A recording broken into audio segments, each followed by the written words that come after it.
Hello, Mr. Dale. How are things going? I'm doing well, thanks. Thank you for letting me visit your classroom and observe your lesson. The purpose of our meeting today is for professional growth. We will spend 3 to 5 minutes discussing your lesson with a focus on instruction and how the students were involved in your lesson. The goal will be to develop ideas on how to increase student achievement. What do you think went well during your lesson? I think the things that went well were my students were engaged in the lesson, my objectives were aligned with my assignment.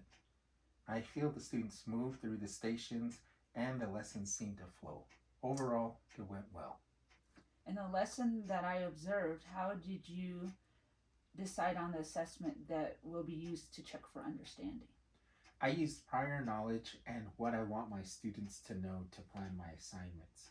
I base it on what we are learning, which is habitats, and use stations since I work with kindergarten students. Okay, first we're going to discuss a major strength, which is assessment, and next we will discuss in an area of improvement, which is academic feedback. One thing you did well in the lesson is how you administered the assessment. In the lesson, you used 4 color-coded stations. In the assessment was a checklist and a performance-based assessment. You had 4 stations in each assessment. There was trace and review the alphabet on the worksheet, draw 4 pictures that shared with the same sound, read and look at the books with 1 word, and create a sentence, drawing a setting of where animals live, habitat. What piece of evidence will help you plan for the next lesson? I'll use the backward design. Once I have identified the learning goal, I will have an easier time developing my assessment and instruction around the learning outcome. Okay. I encourage you to continue to plan assessments that are performance-based learning. The area of strength seems to be making a difference in your classroom. How would you explain to another teacher why assessments are so important in determining student success? Performance-based assessments help students take what they have learned and apply it to demonstrate the student's skill and understanding.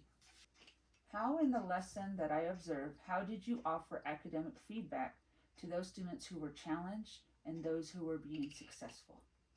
I went around the classroom and offered feedback for those who were being successful and offered help to those who struggled.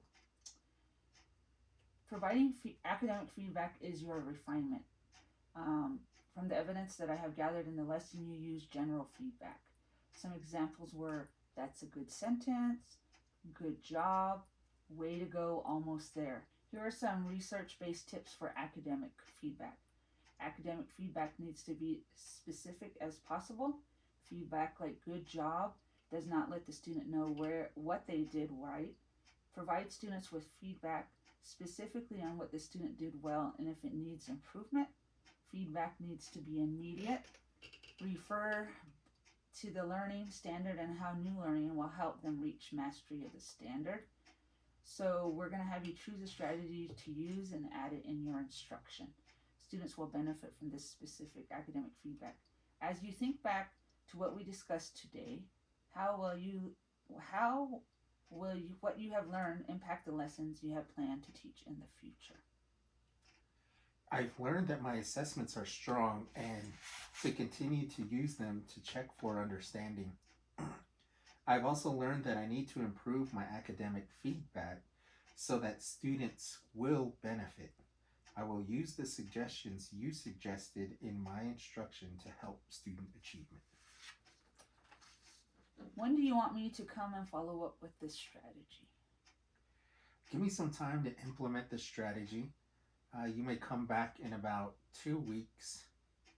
Thank you for your feedback and I look forward to working together. Thank you for allowing me to work with you. Do you have any questions? Not at this moment. Okay. All right. Thank you.